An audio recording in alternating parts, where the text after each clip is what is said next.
Investing here?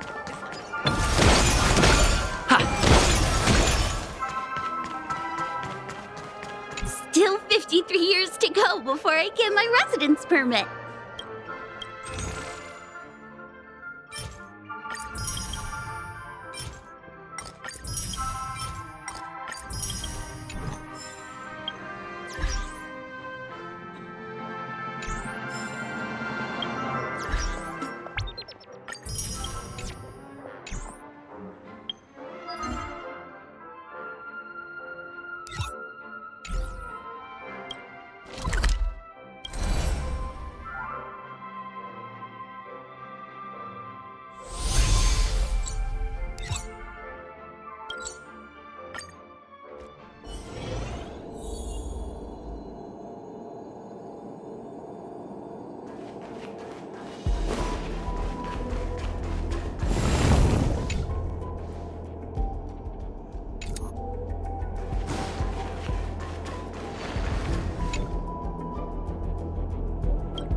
It's still early.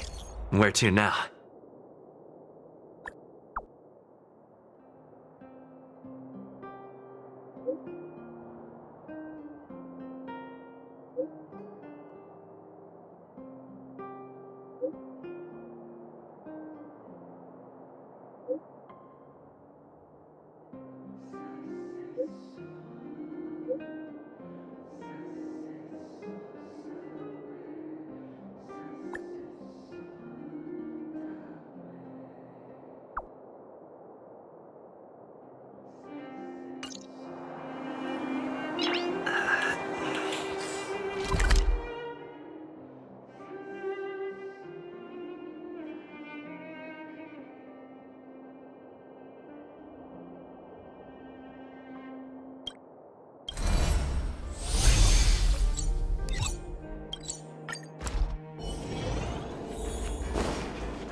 Let's wait.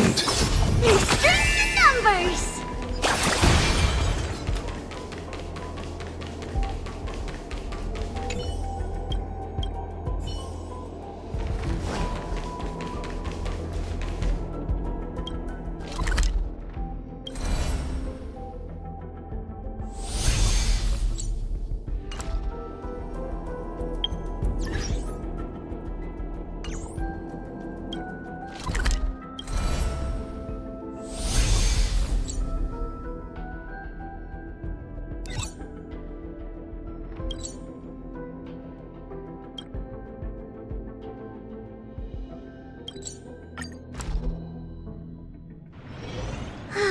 Share the good news with the whole city.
This world may contain thousands of ills, but the number of sufferers is countless, like ocean-going sails. The father and daughter who inherited the sky wander this land's paths, and throughout the cities, they heal the unwell. Heirs of the sky who once reveled in martial might, why do you now soothe the world's blistering blight? The doctor responds with a smile as he cures the injury's agony. Father, why did our ancestors revel in warlike might?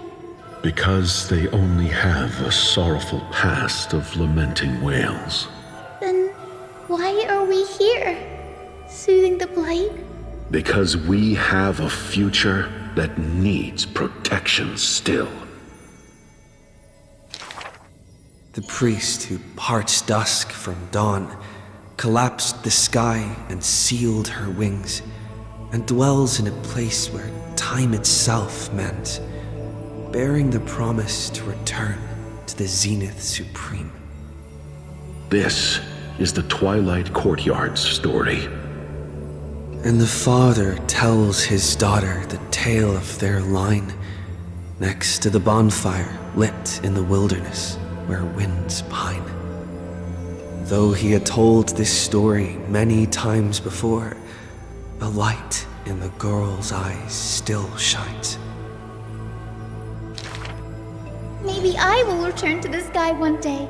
Or maybe that is not to be your fate. The blessings of the sky were passed down through generations of their heirs. The brawn of the titan who molded stars granted a boon fitting and fair. Perhaps the girl with heroic blood in her veins will be accompanied by thunderbolts and the sun's merciless glare. Childishly, she recited the words, Oh sky, heed my wishes. and thunder and heat did not descend. She only saw a sliver of gentle, warm flare, wiping away mortal exhaustion and others' tired airs. What a gentle blessing. All said that she must be a savior saint, bringing light to the land, even if faint. But where the girl's eyes often gazed was the wine-dark sky, gloomy and bleak. The god is also sick. That grand longing to save the world may be no more than the girl's feeble dream. But her father treated it as his greatest treasure and taught her all the ways of potions and creams. That girl therefore always accompanied the gentle master of healing and repair. And she brought glowing faint light to the night, dispelling pains and mending the world's pitchy blight. Father and daughter often rested in the silent courtyard under the giant tree. Yet today, at that place, only one solitary figure can be seen. On that night, the healer spoke to a visitor throughout the night. On that morning, he bid farewell to his daughter for the first time. He will heal the ill at a faraway place where the end of days approaches and no family of his should follow. You have learned the craft of healing and understood the blessing, but a light more radiant still is needed to heal the entire world. The departed healer never returned, and the girl never left. And that rather lonely courtyard stayed silent as it was before.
being able to see everything is the same as seeing nothing.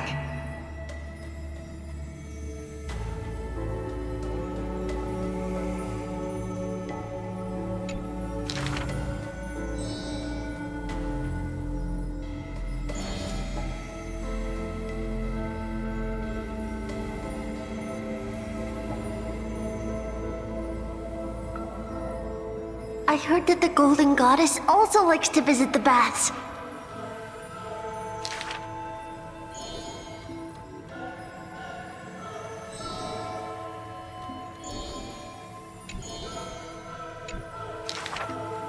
Teacher, I had a dream.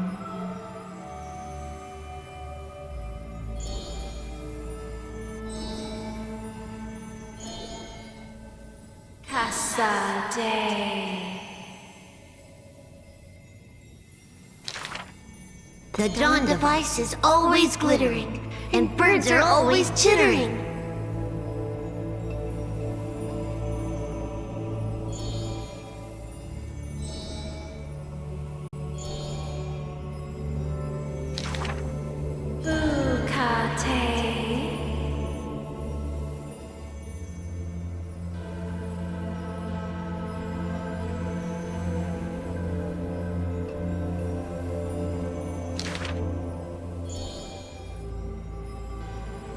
You are aware of everyone's fate, yet never speak of your own future. There's only one future for silken threads. That is, to weave magnificent clothes for others.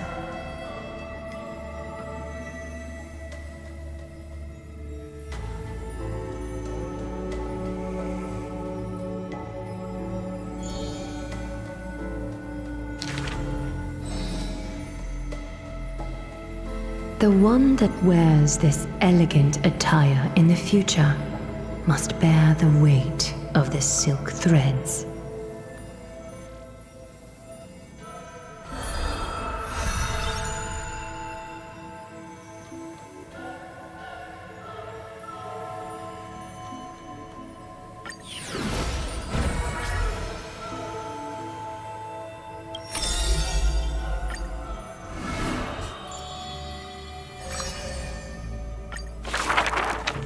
In Dolos' suburbs, in a tiny weaving workshop, the silk-weaving old woman busies herself within as her smart child wanders outside on a whim. The silk pours from the loom, some bright as the dawn, some dark as the night. The woman had lived her whole life in poverty, yet through her business, she never deceives. Good child, listen to me. Never lie and speak deceit, for people like you only do to honesty. The girl smiles and nods, but her heart is drawn to the boundless desires of the bustling streets. And the grandmother is unaware that her handmade white dress has been stained by the mud of conceit. Madam, what is a bundle of white silk's price? Sir, only 2,000 balance coins. An honest price tag can only meager profit obtain. If we keep selling cloth like this, we'll stay poor for the rest of our lives. The girl complains to her grandmother while sprouting countless plots and petty tricks. The woman smiles and does not reply, only weaving with night-shaded silk a suave, hooded robe for her little spark. Why don't you take some of our goods and go into the city tomorrow to try out those pranks? The mesmerizing, moneyed charm of Dolos City turns minds and tongues into a whirlwind of confusion. Even the girl who prided herself on sharp ears and a clever tongue could not contend with the myriad of shifting faces before her. She returns penniless and furiously seethes. I vow to the god of thieves that I will eventually empty those people's pockets.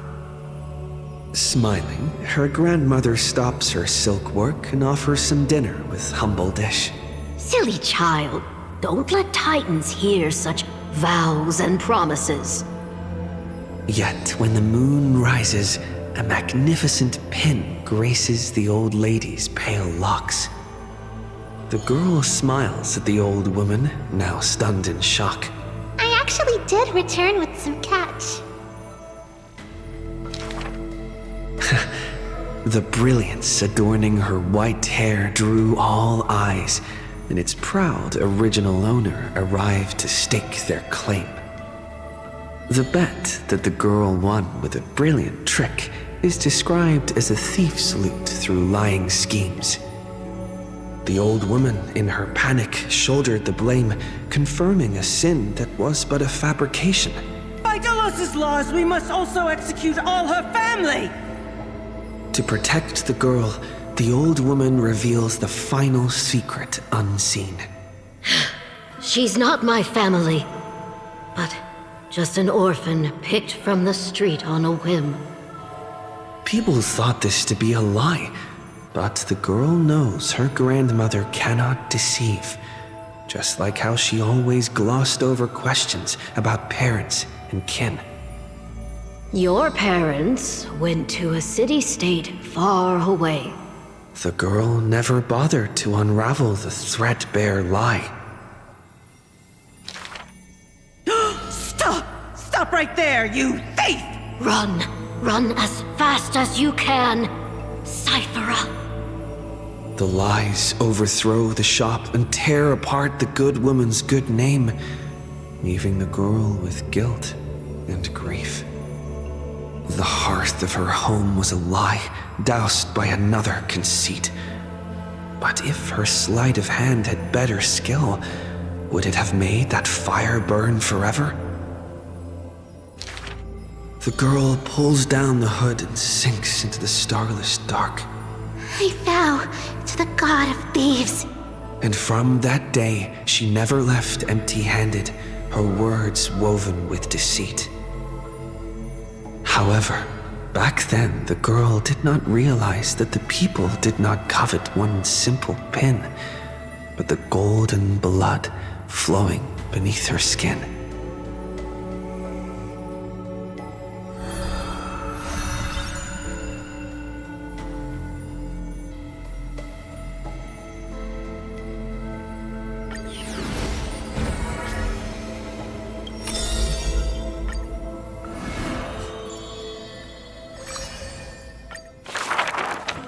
There are no swords here, only farming tools. Facing the ambitious boy, the shopkeeper kindly explained.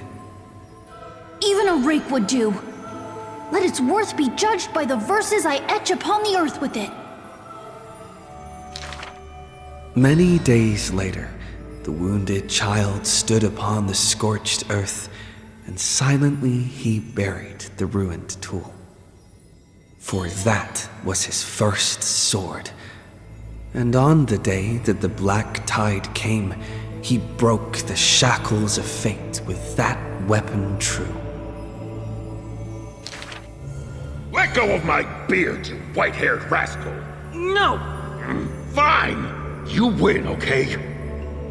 That was the first victory claimed by the boy, a victory often mentioned in later years, and yet he never treated it with shame.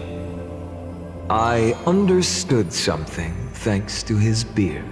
The others hold their breath, waiting for his thoughts, but he only gives out one response. The victor must stay focused, and success will come when you work on nothing else. Those words became the foundation of his existence. Knowledge is also a power used to smite. While studying at the Grove of Epiphany, he etched this into his heart. So he devoured thousands of books, skimming through to glean the martial powers of might. But unenlightened wisdom is merely dust, And when the next calamity approaches, all he recalled is flight. Thus, his books are always worn into shreds, for each book was read endlessly till he remembered every detail slight. When first arriving at the holy city, he was no more skilled than a soldier, except his ambition. Even the deliverer from the sky must have their beginnings in the soil of the nations. The elders in the holy city scorned, casting him into barracks in derision. But none expected this new recruit of unknown history made his name in one mission. Some asked him, which teacher caused such improvement? He answers with countless names, including the Inquirer's own. Only one who treats the world as their teacher can bear its eventual destiny. Those with golden blood are bound to succeed. The golden heroes are born as gods, beloved. Such words echo in the man's mind, yet he knows glory is not where the journey begins. He misses the buried rake, worshipped the enemy with the long beard, mended his tattered books, and polished the barracks' dust-covered gear. What forges a hero is not destiny from above, but the long journey that follows. Now he stands here and looks back, and his past twists into a winding path. The long road to the sky stretches ahead. And towards the blazing white sun, he pens down Deliverance's name.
good news with the whole city.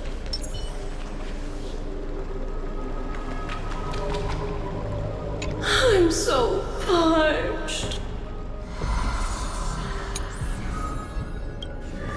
Deus Nasue.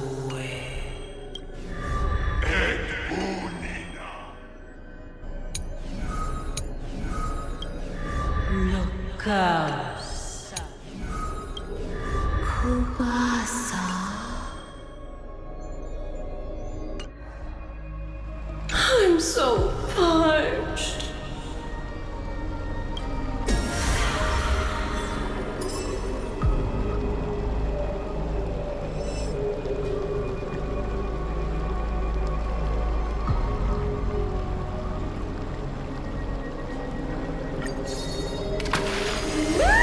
The sweet wings are surging.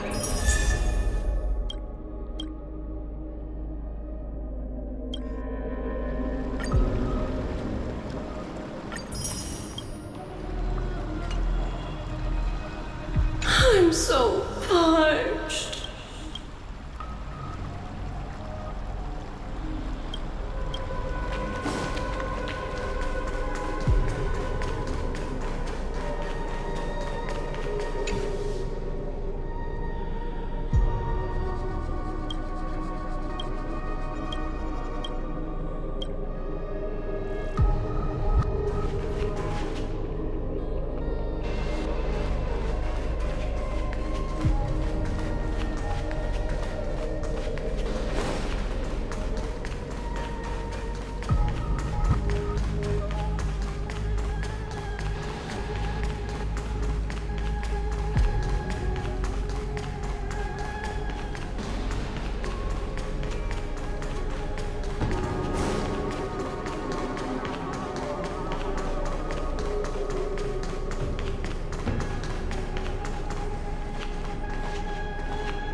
On the day that the grove fell, he accepted his defeat and demise, as if embracing truth and heresy.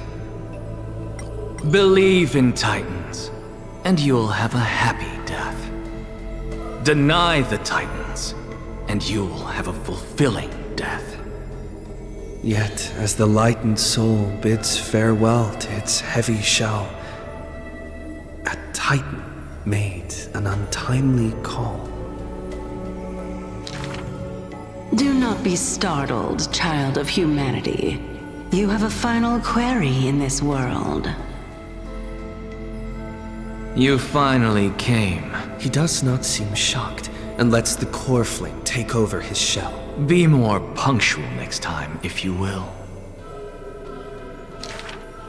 Upon his first meeting with the Titan, the blasphemer is already on his best behavior. And towards the suggestion to reforge his body, he paid no mind. I have so kindly offered you the best body.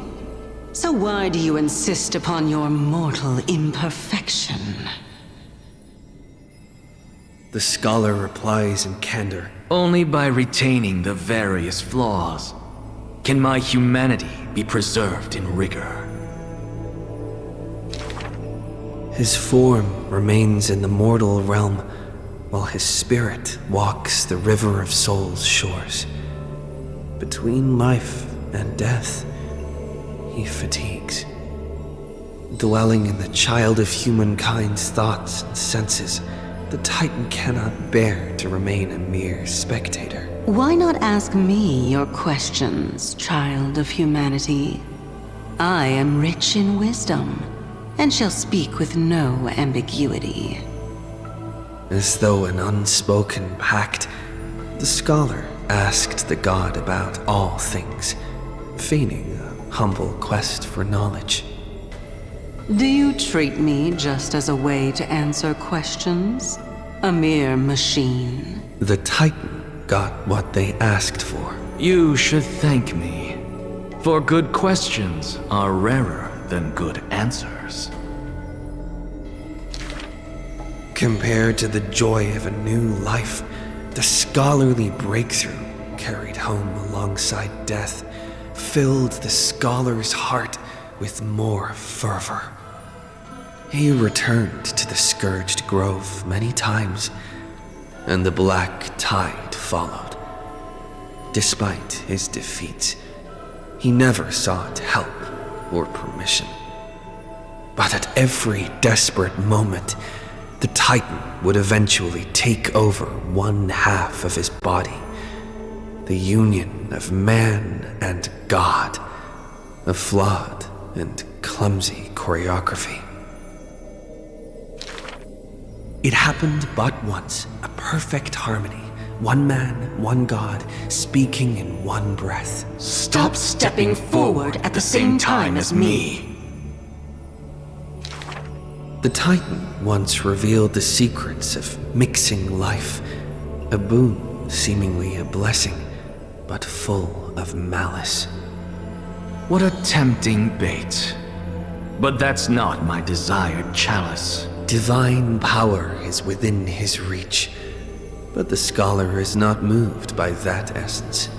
This long and abnormal temptation is also a trial of elevation, for the sage can achieve all things, but shortcuts alone he abhors with silence.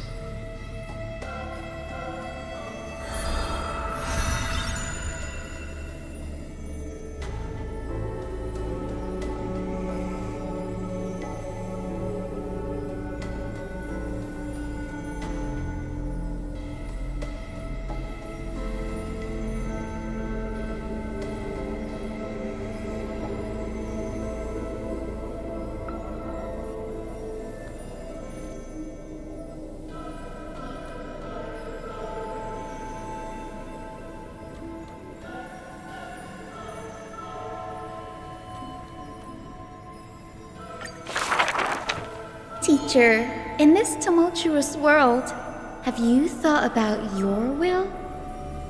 It was just a joke, but the scholar, still at the grove, answered with extreme caution. He has much to say about his posthumous affairs, exhausting all, fearing the smallest omission. Teacher, could it be that you fear death? The assistant asks in concern. It was a question needed, yet he gave no direct reply. Philosophy is the inquiry into death, and I have always considered myself a philosopher. The assistant recounts all of the scholar's final wishes, each mighty as a mountain, asking what seemed impossible. The tombstone must be made of my treasured rare stones, carved with Dromus patterns. But that stone is a miracle of alchemy, tough beyond measure. No chisel could have shaken. That's also his plan. The assistant softly reveals the hidden plot. He hopes that instead of shedding tears over his death, we will find it in us to smile, even in a moment of sorrow. It's rumored that in the depths of the grove, the scholar left a teaching ingenium, imitating himself to the utmost detail. Go back. The living have not exhausted their thoughts. Go back. The dead have no desire to teach their works. The ingenium's words are cold and detached, like the deceased man himself. But if you have no one to talk to, fine. You can sit and converse. Now, the grove is no longer bustling, and the scholar has returned to dust. Thus, few in this world now know how he was also troubled by solitude in life. Someone once suggested, Perhaps your ambition should also find its place among your final wishes. Pointless notion. He dismissed in derision.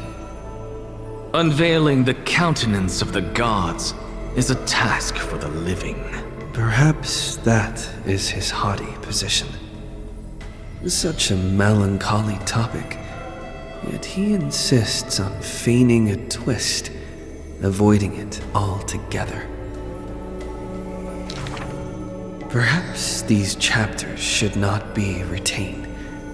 Most are from the scholar's handwritten drafts, shown without his permission. Yet there seems to be a voice there in remonstration. It's just the past. What harm is there in revelation? Even in passing, his hubris still resounds in reverberation. The smaller a thing is, the more it shows its weight. The more foolish my name is, the more glory my achievements will be in comparison.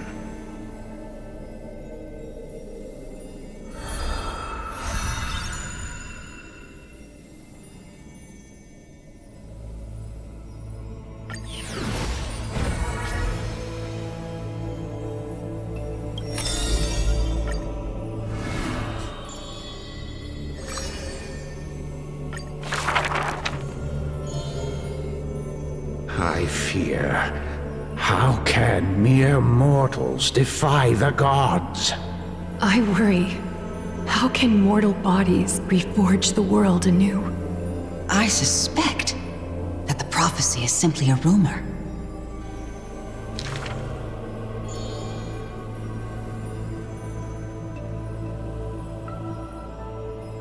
Hearken to the sounds that the doors whisper.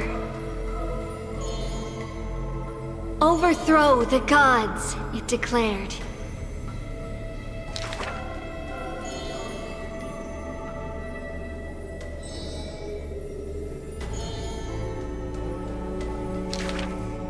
Teacher, do not hesitate. The world still walks on the path you indicate.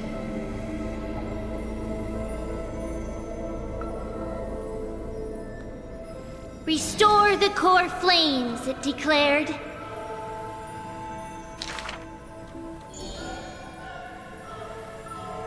Stop. We only wish to live life as it is. No more. Cease. Our achievements already stand tall. Rest up! We only wish to live in peace and prosperity.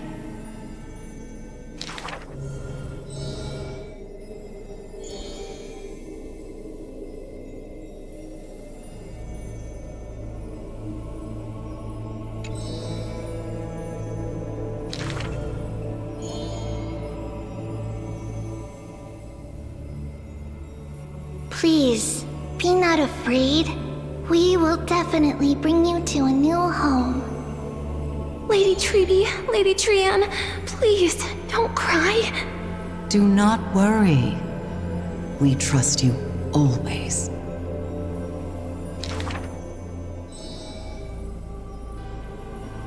Bear the divine authority, it declared. quiet Trinan has little to say. Lively Trianne loves to play, and well-behaved Treeby roams around all day.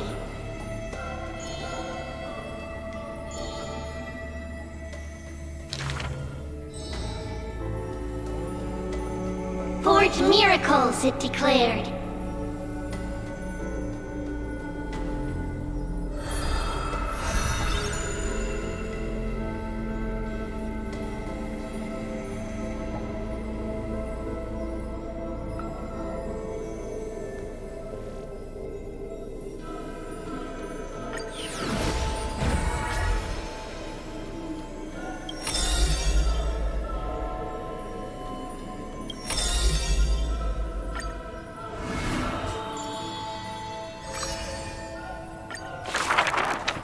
The two girls frolicked in the wheat fields, fleet as doe deer, making ripples in the shallow puddles and pools clear. As dusk approaches, the exhausted girls collapse over the wheat heaps, talking about their longings and dreams of literature, love, and a journey through a world dear.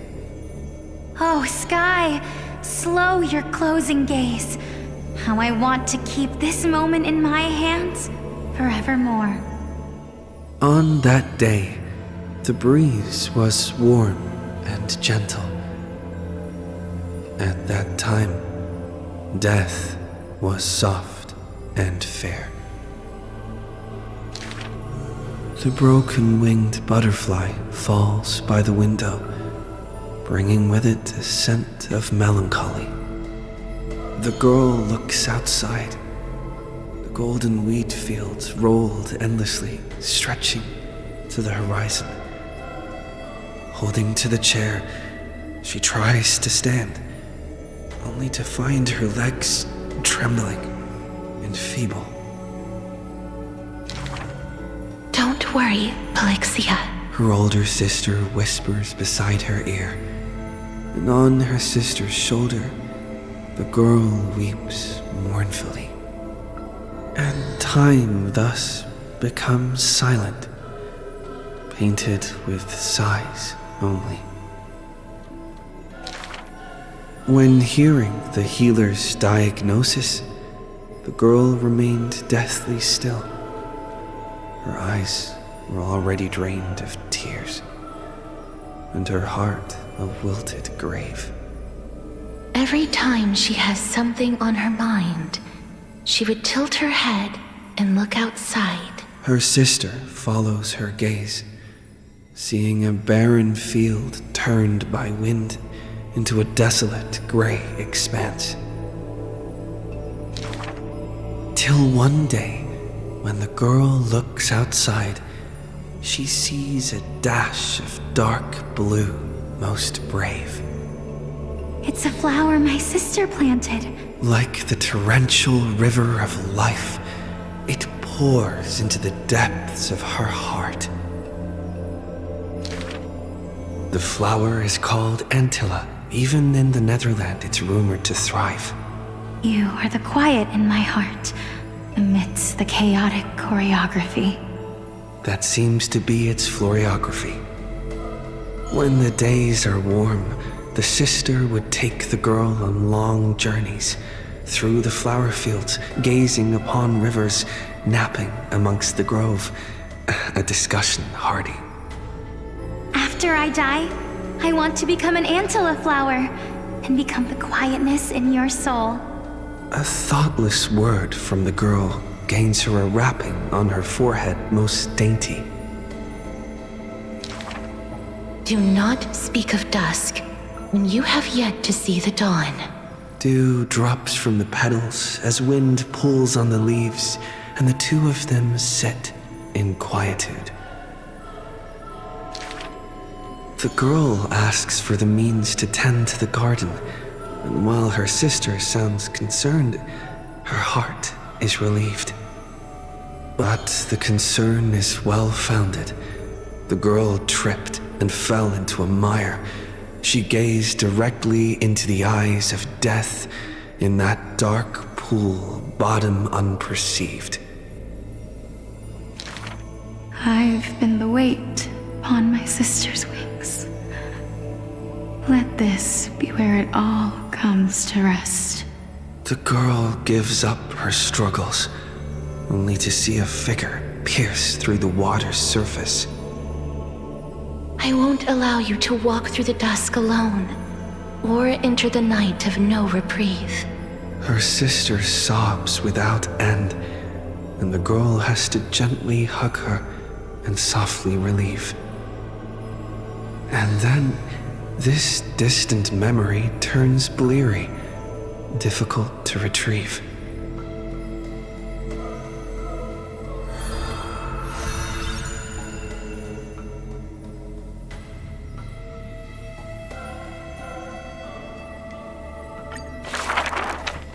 The river of souls flows to the other side, wrapped in the land's night. Broad, slow, an eternal and silent sight. It belongs to all in this world that has life, all of which flows downstream, converging as one.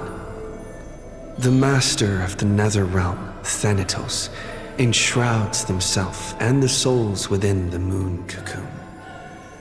The dragon, born from the cocoon, carries a girl, soaring upstream the river of souls, defying its eternal flow.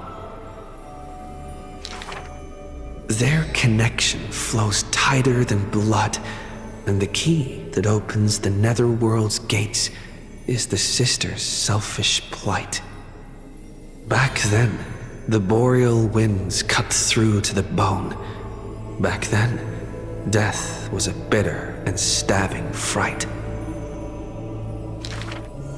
In the Netherrealm, without an earth or sky, a flower named Antilla blooms, its beauty witnessed by but one soul. You are the quiet in my heart, amidst the chaotic choreography. The younger sister scores through the blooming Antilla fields, never finding that promised dark blue sprig. She silently made up her mind. Death, leave all your dark nights to me, and save the dawns for her. The younger sister gazes at the moon cocoon high above and plans a trip to the mortal realm, a distant flurry. A bard once sung to musical notes. Do not turn back. Oh, do not turn back. The long hand of shadow will retain the dead behind their gates. The giant dragon born from the moon cocoon willingly offered itself as the enduring barge of the river of souls. No need to turn back. Oh, no need to turn back. That price had long been paid for you by someone else.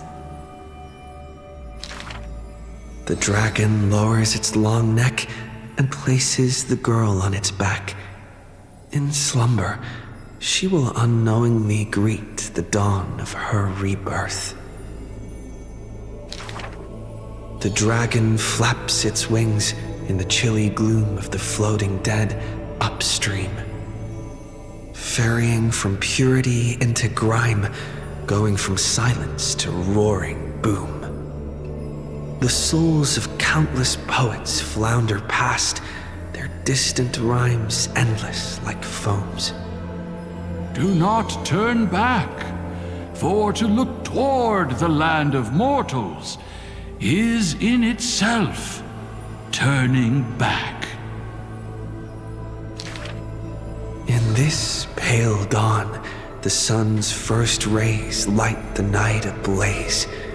So the dragon crosses the sea of souls onto the shores of life and strands itself in the gleam.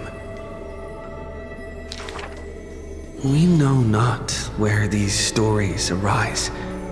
They are scattered across the shallows with the waves.